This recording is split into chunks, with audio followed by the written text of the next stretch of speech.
माशाल्लाह जी, यहाँ पे हमारे आलू की टिक्की जो है वो भी रेडी हो चुकी हैं। मैं लेके आई हूँ गर्मा गर्म आलू की टिक्कियाँ, और ये देखें ज़बरदस्त बनकर तैयार हो चुकी हैं। ऊपर से इसके मैंने लगाया था अंडा। अंडे ने अपना कमाल दिखा दी है। अंडा कहते हैं लेकिन हम इसको आंडा बोलते हैं। हमारे घर में बहुत सारे अफराद इसको कहते हैं आंडा।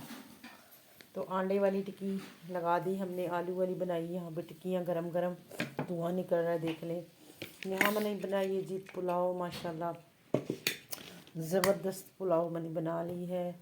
चने हैं, इसमें आलू है, और इसमें जो है मिर्चें हैं लंबी लंबी, और यहाँ मैंने बनाई है चटनी, और ये है दही।